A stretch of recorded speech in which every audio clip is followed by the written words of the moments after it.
Good afternoon and good morning to those of you that have just joined from abroad. I'm just going to give us 60 seconds just to settle in, and then we'll start today's webinar. Okay.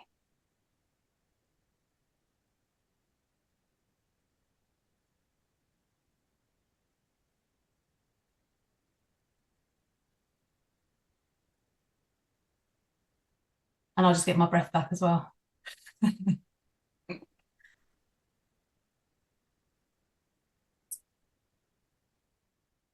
Okay, so thank you so much for joining us. So today we're talking about a really important topic, surviving a cyber attack, protecting payroll and responding to cyber threats. So for those of you that don't know me, my name is Melanie Pitsey and I'm the CEO of the GPA.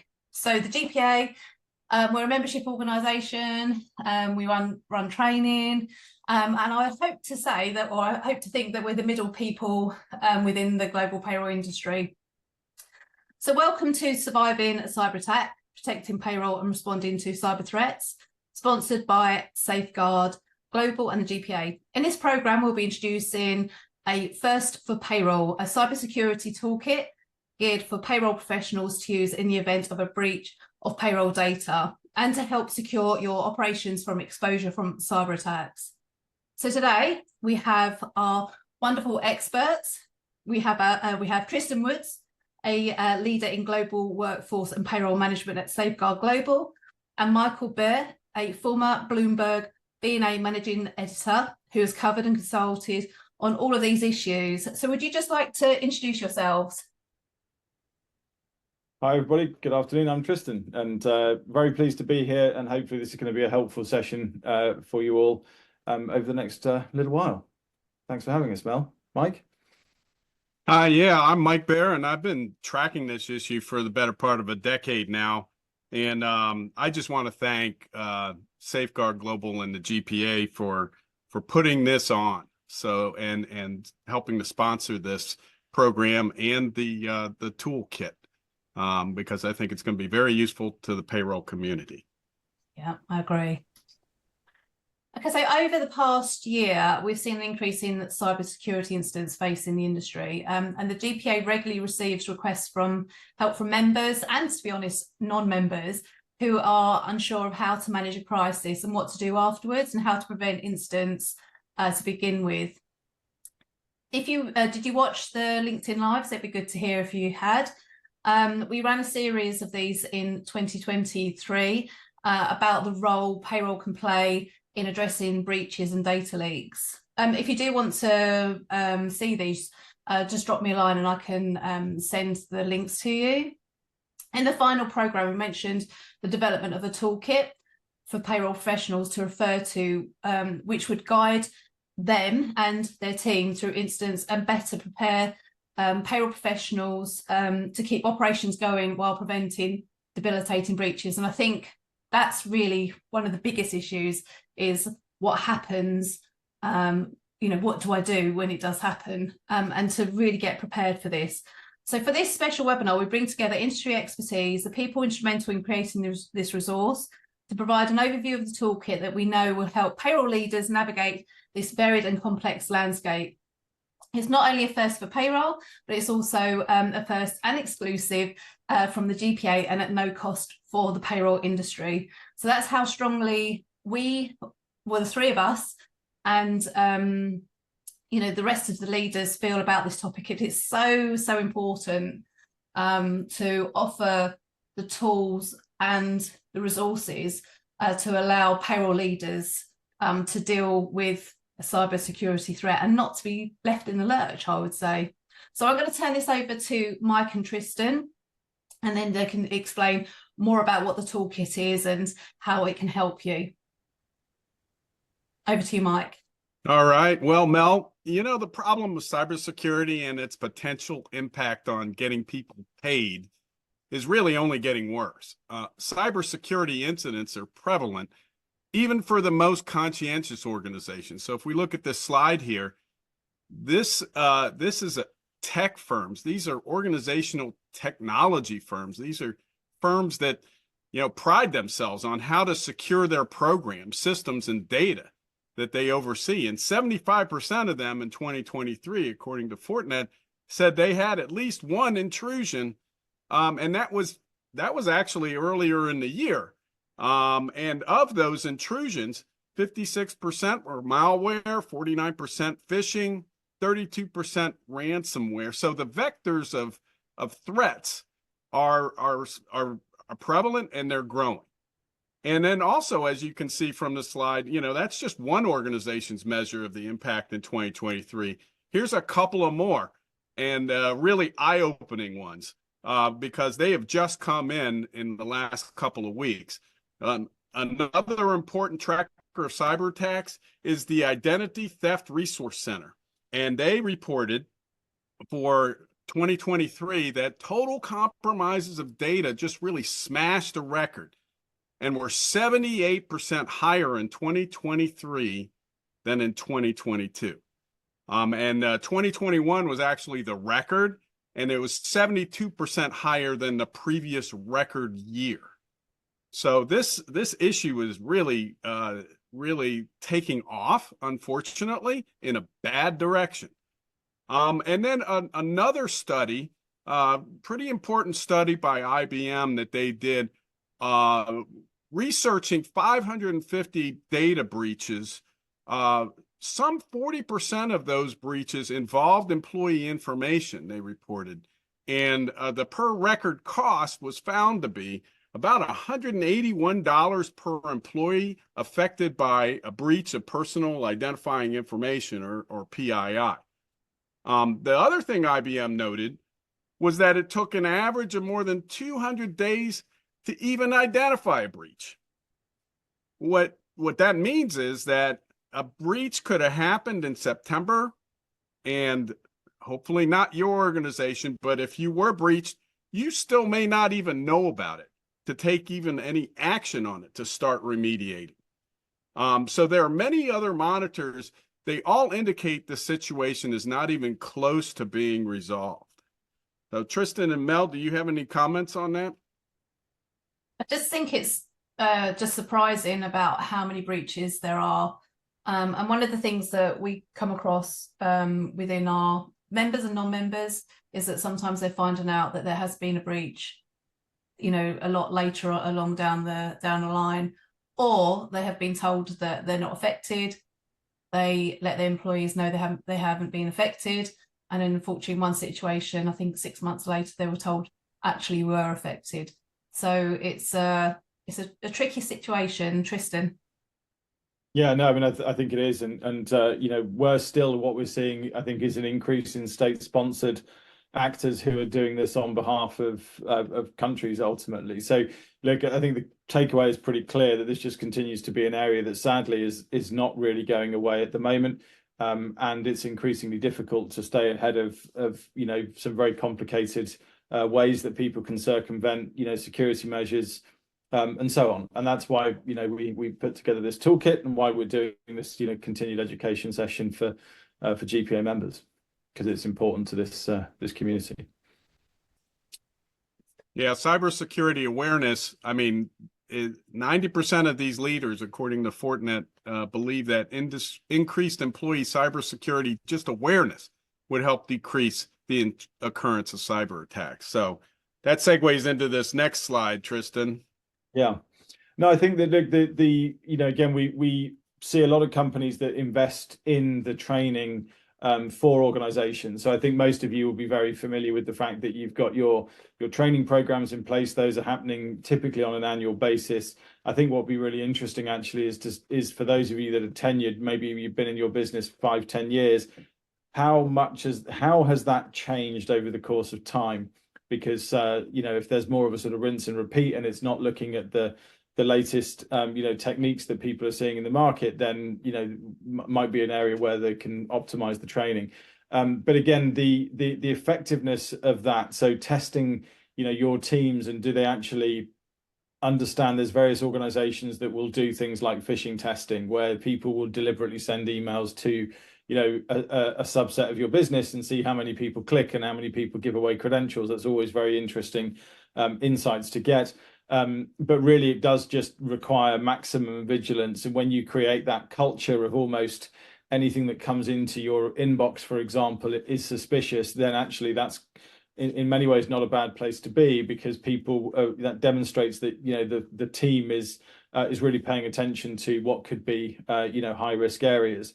And then again, lastly, it's that sort of preparedness, you know, and we'll talk about this a little bit later on, but you know, knowing what to do and being prepared and having ideally practiced that in advance is really key, because, you know, nobody wants to be learning how to deal with one of these types of issues in the moment as much as you can put time. Everybody's busy, everybody's got priorities, but being able to carve out time and really concentrate on this area is something that you know, we would encourage anybody to be doing as much as is practical.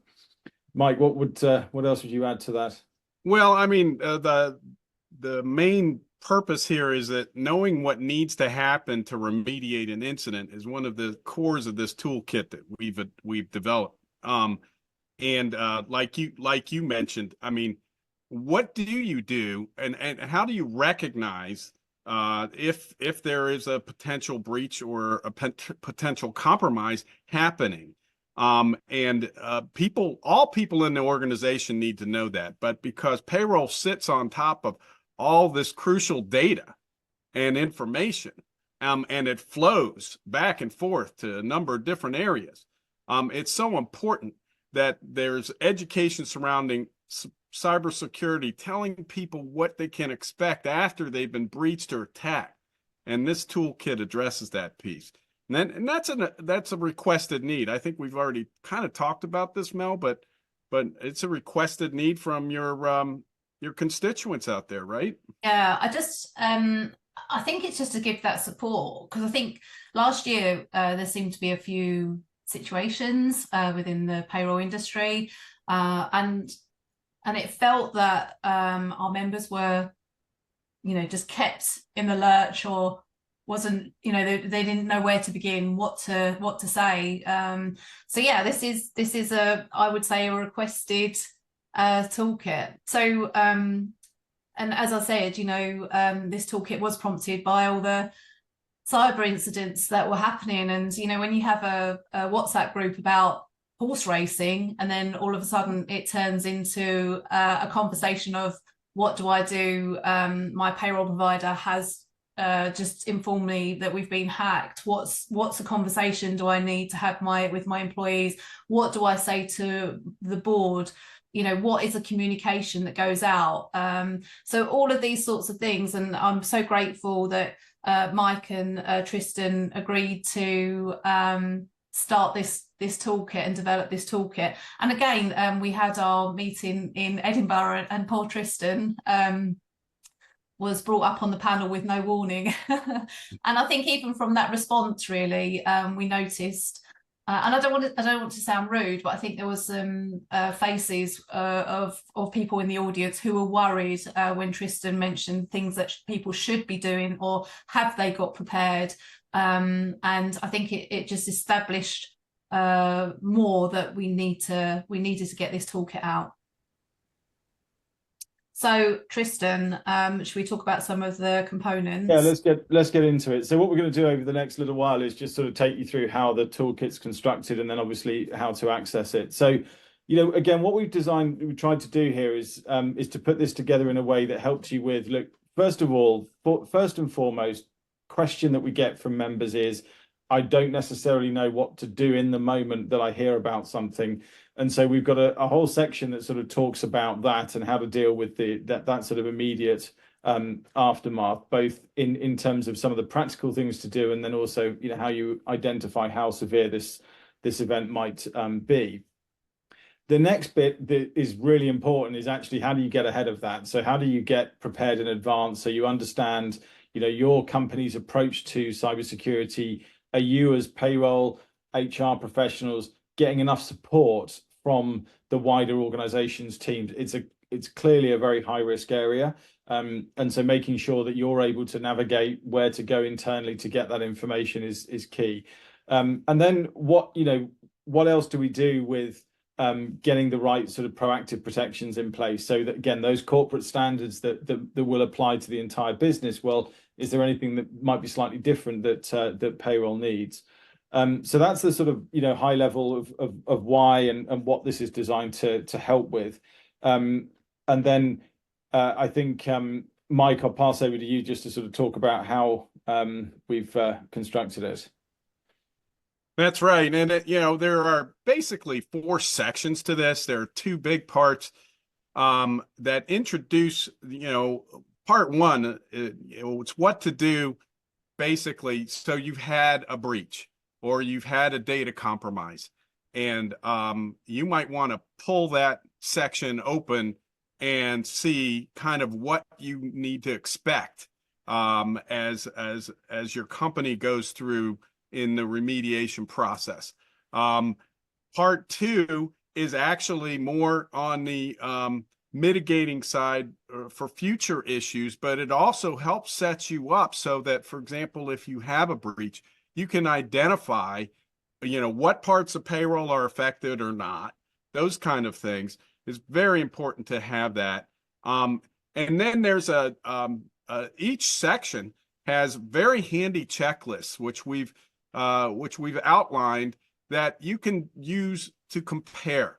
You need to be able to compare what you have, what resources you have, and what's available for you to inform when there is a breach occurring or a breach has happened, and then whether you have the data and other pieces in the right place, so that you know what is going to happen next or what you need to be doing next.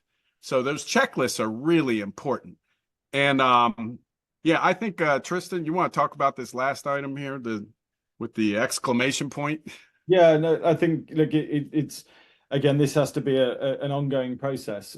So just like you have your annual training, every time you may make a significant change, if you're looking at changing a particular system somewhere, again, this is something you need to stay on top of. It's really easy, I think, for everybody to worry about kind of what's in front of them. We all do it. But taking that time out to sort of say, okay, how has my landscape changed? Have I had a lot of turnover in my team? Do all my team understand what's involved here? So looking at that every 6 months or so, more frequently, if you're going through that significant change, is something we would definitely encourage. And it's all about making sure everything is current, making sure it's prepared, it's practiced as much as possible, because that's the path to managing this well, if it ever needed to be.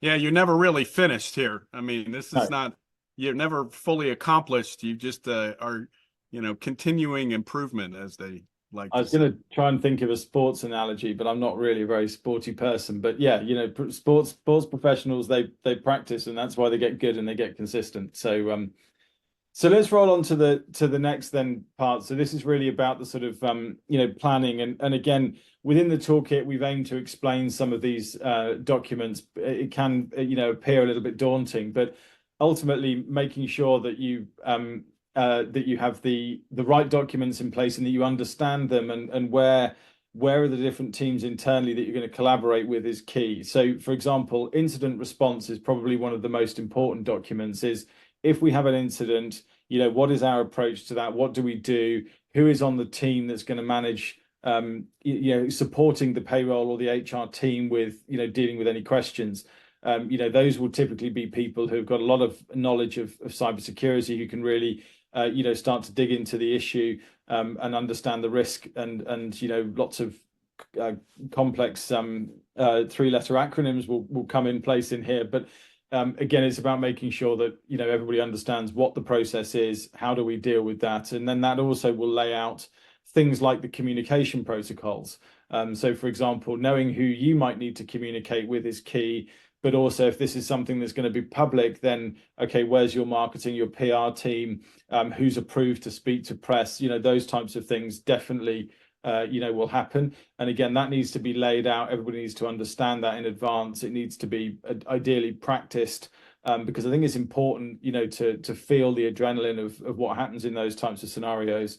And as I mentioned earlier on, payroll absolutely has some unique needs. There are certain things about the data that we process certain rules and everything from GDPR to other things that have to be respected.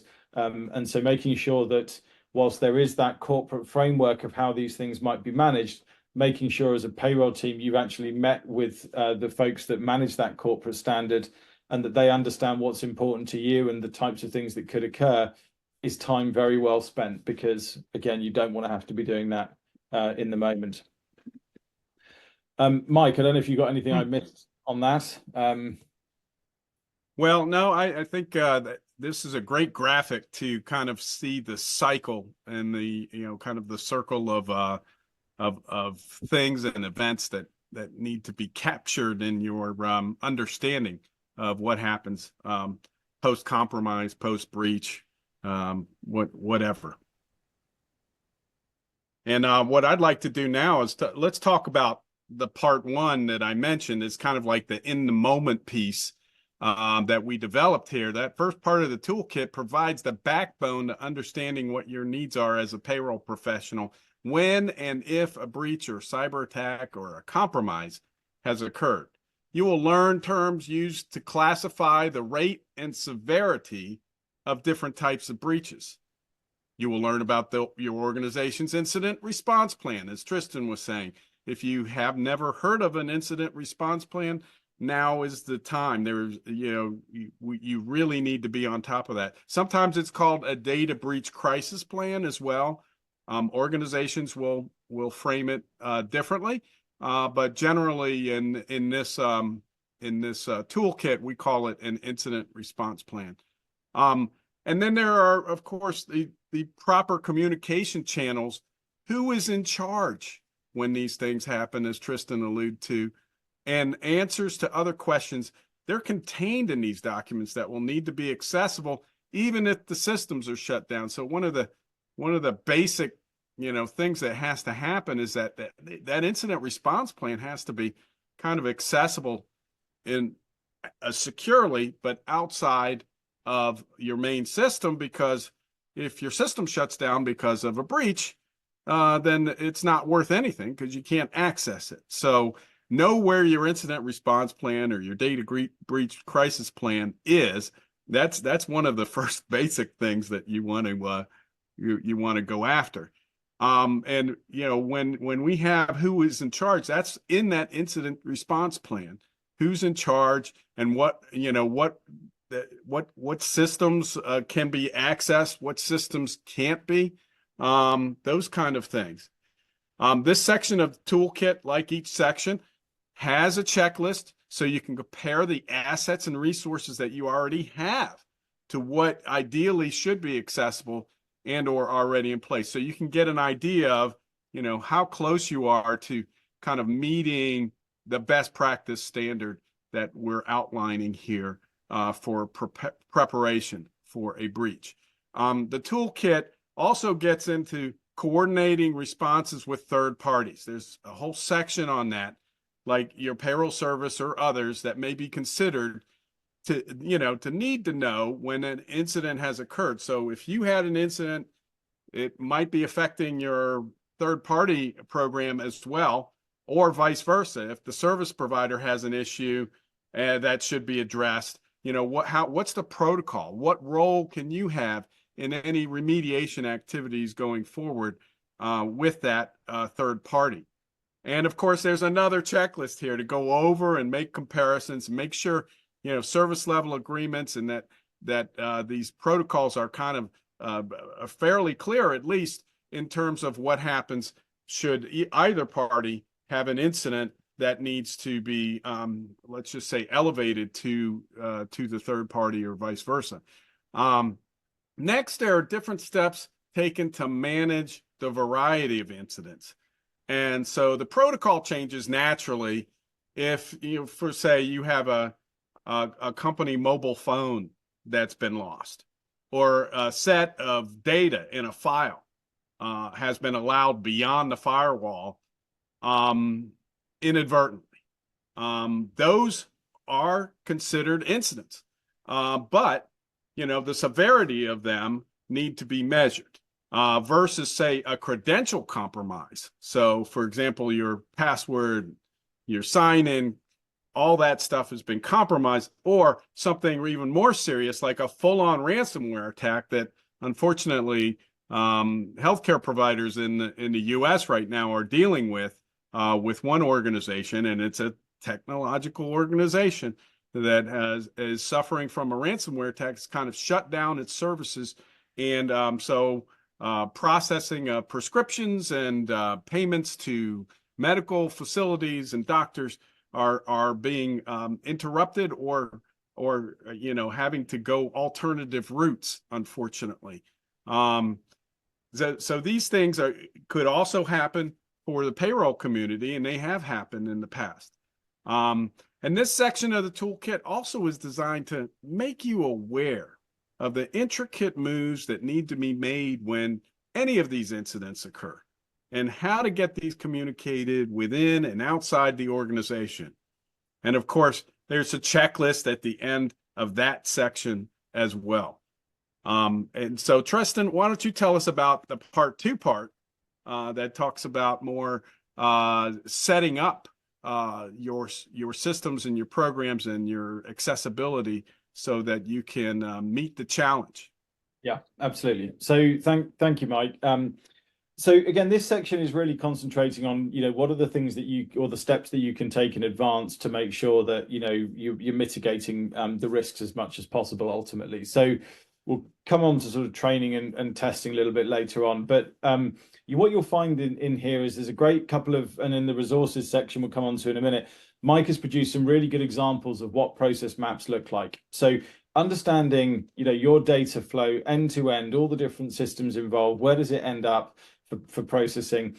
How does data get managed within that process is really worth doing. Because it's good practice to have that. Your auditors will be happy if you don't do that already, all those types of things.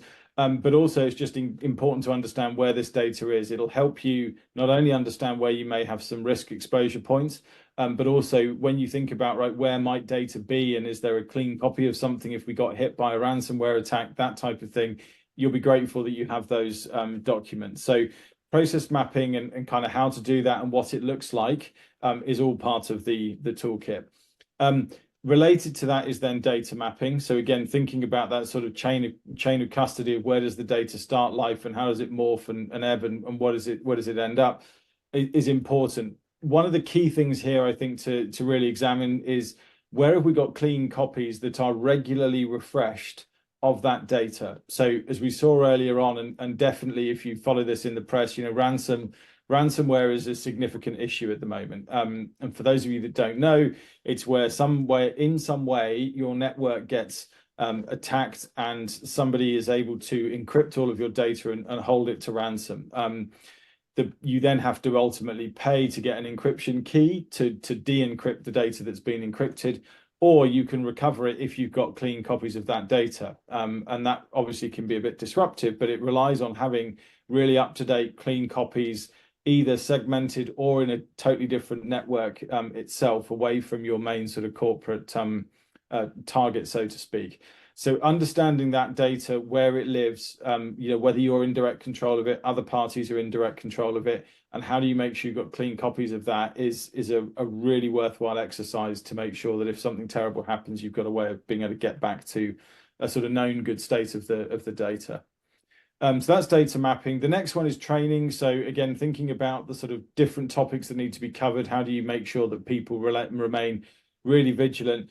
But aside from training, I think the most important thing is testing the effectiveness of the training. So are you actually teaching people? You can test them on whether they've understood it in the moment of doing the training program. That's great. What about 3 weeks, 3 months later? Do people still practice the same things that they've been taught about? So teaching people to understand, but then helping with things like phishing testing, red team testing. There's all sorts of different levels of testing that you can do. But it really is designed to put the processes and the policies and so on through their paces and make sure that the people really kind of get everything ingrained into their brains, as opposed to having to look at a piece of paper or a document to understand something. And the more frequently you can do that level of testing, the better. So again, in the toolkit, there's a lot of information there that we think is helpful, that will help you sort of know how to go about it as well. And of course, a checklist, because we felt it was important to everybody to have a checklist so you proactively feel like you've learned and understood that area. And then Mike, I'll hand over to you to sort of talk about resources, because I know you did an awful lot in this space to help the readers. As you did too, Tristan. So this was a really good collaborative effort. So while you have the main parts of the toolkit, it traces a payroll professional through the rigor of breach response and preparedness, there are 10 pages in the resource section that go over, in general and in specific, pretty much the practice of, for example, payroll process mapping, which Tristan mentioned. I mean, it's a best practice already. You should already have started working on that for your payroll operations, and making sure that you understand how the process and mapping that process. So, but for cybersecurity purposes or for breach purposes, you need to know, to be able to identify where in the process potentially there is that's affected or not. So you want to be able to have that process map so you can easily, well, maybe not so easily, but you can at least have that accessible so you can look and see, okay, this part of the process is impacted. These other parts are not impacted. How do we do the workaround for this process that happens to be impacted?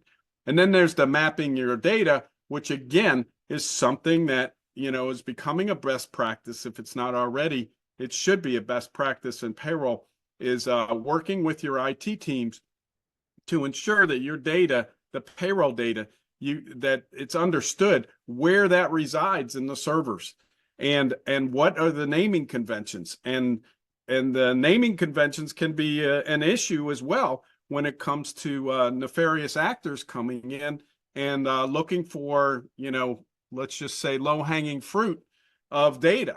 So you want to be able to consider these things with your IT with your IT staff, and understand, where the data is and how it is categorized. And then there's the workflows. And Tristan, you put out a really nice diagram of workflows.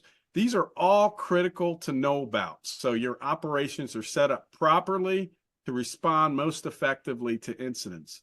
And the toolkit has examples. We run through several example scenarios of incidents, and then they take you to the likely steps of remediation for each one. So hopefully you have never had to be a part of an incident response, but these scenarios, these example scenarios, will help you familiarize you with what to expect depending upon the type and the severity of the issue as it is discovered.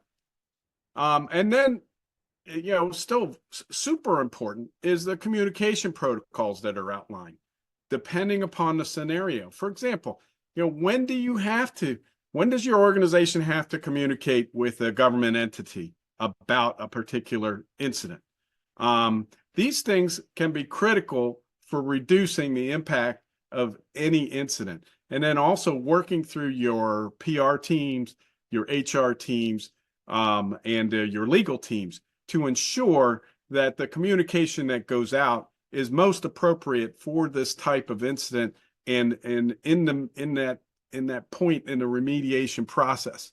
There are times in the remediation process where, it's kind of important to be mum about what's going on. And unfortunately, people want transparency, but in many cases when there's a breach going on and people are searching for remediation, sometimes the better part is to communicate not as much to those that are most affected at that point, until you can identify better, until your teams can identify better what exactly has gone on. And that will avoid a lot of things that could be misconstrued. And finally, we offer some general advice in here. If you don't apply anything in the toolkit, to your professional life, for example, apply the guidance to your personal life. That's important. And one last thing I want to say, this is a living document, just like there is an evolution in cybercrime, and then also the challenge of addressing cybercrime in our organizations. We really welcome feedback on this document to help possibly make it better in a new iteration. So Mel, I think we're done right now. If there are questions, I don't know if there are any questions. We can attempt to answer them. If not, can you enlighten the audience as to how to access this toolkit finally? Yeah, so I do like Zoom, but unfortunately it's not allowing me to see if there's any questions at all. I don't think actually it is now, funny enough, I just said that. If you do have any questions, then please ask the guys now, because we're just coming towards the end of today's webinar. So you can access the toolkit, it's free, there's no cost, and that's something that we all the three of us discussed. And we felt that this should be open to the whole of the payroll community, not just to its members, but to everyone that works in the industry, because that's how passionate we do feel about it. So you can enter, if you go onto our website, theglobalpayrollassociation.com, click onto GPA Live, and then you see white papers.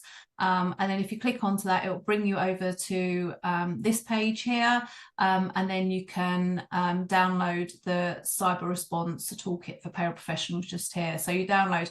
Unfortunately, you are asked a few questions, but they are not shared or anything. It's just for our own knowledge and understanding of who is using this resource.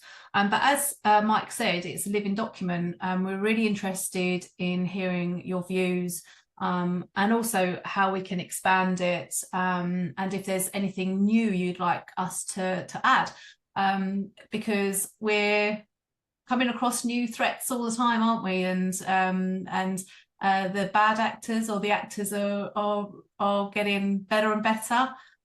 So I'm assuming, unfortunately, things will change. Does it cover third-party payroll providers? Does it cover if third-party payroll providers are being hit, and what to do in that scenario? So that's the question that we've had. Yeah, I was just go ahead, Mike. No, you go ahead, Tristan.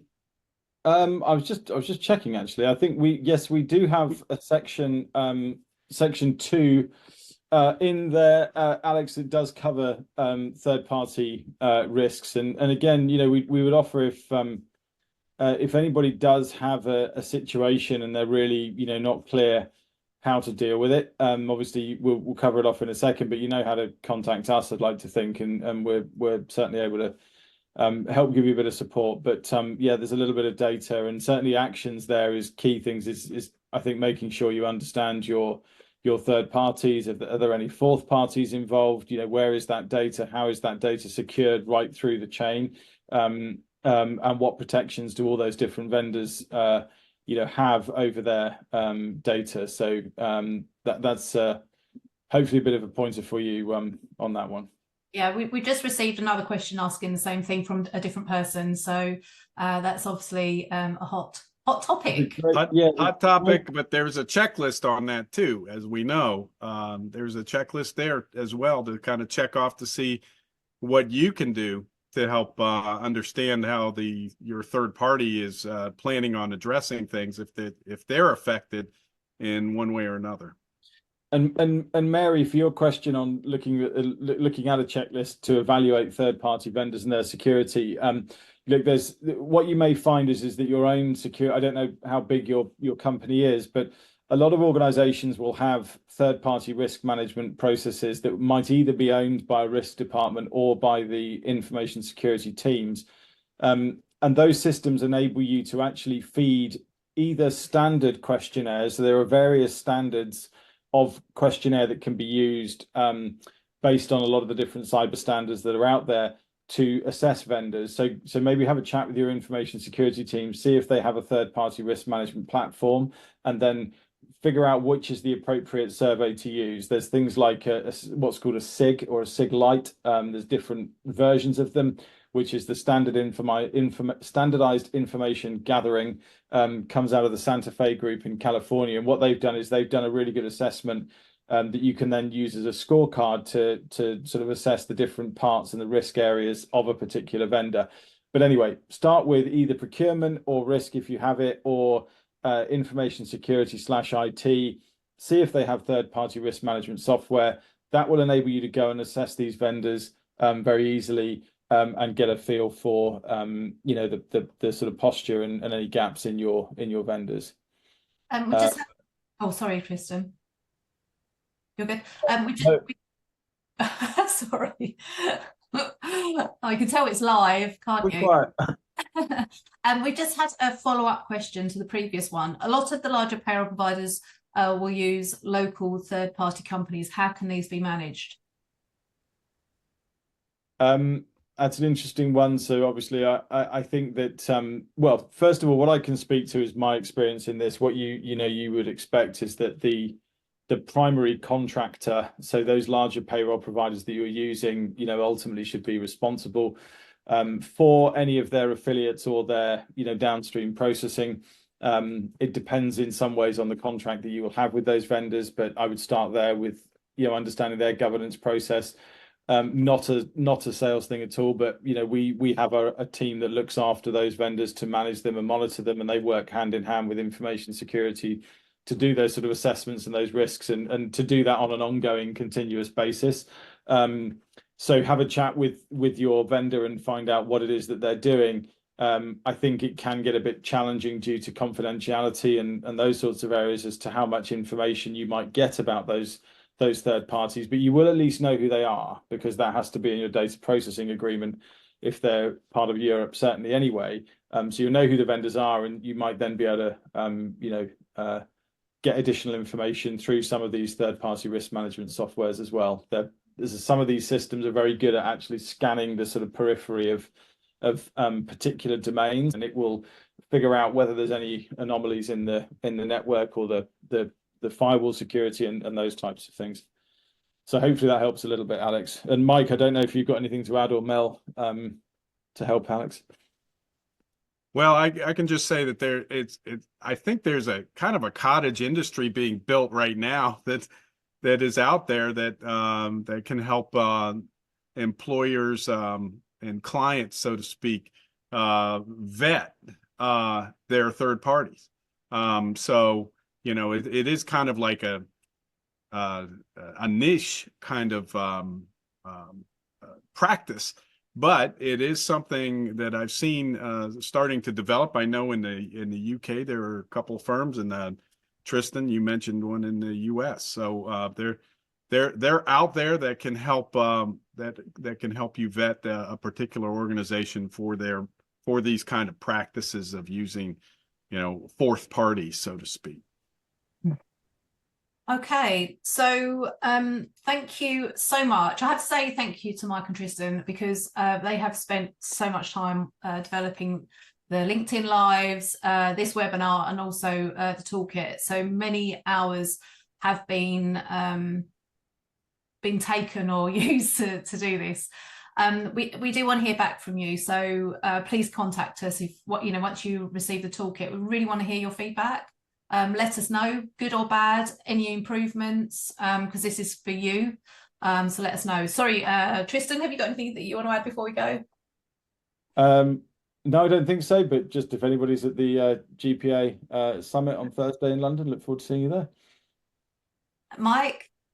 Yeah, I just want to say, this is a great forum. Thank you, Mel and Tristan, for, helping make this happen.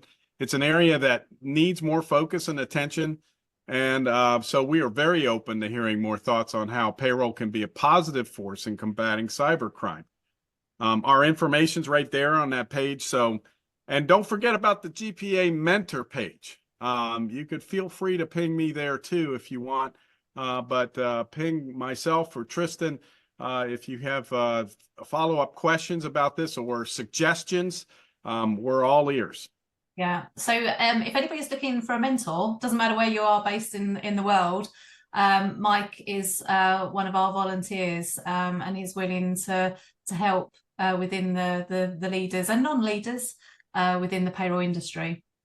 So Tristan, look forward to seeing you on Thursday, and whoever else is listening today, look forward to seeing you on Thursday. Look forward to hearing your feedback on the toolkit. My details are below, but I would say I think that's it for now, and see you guys soon. Thank you, everyone. Thanks, everybody. Thank you. Bye for now. Bye.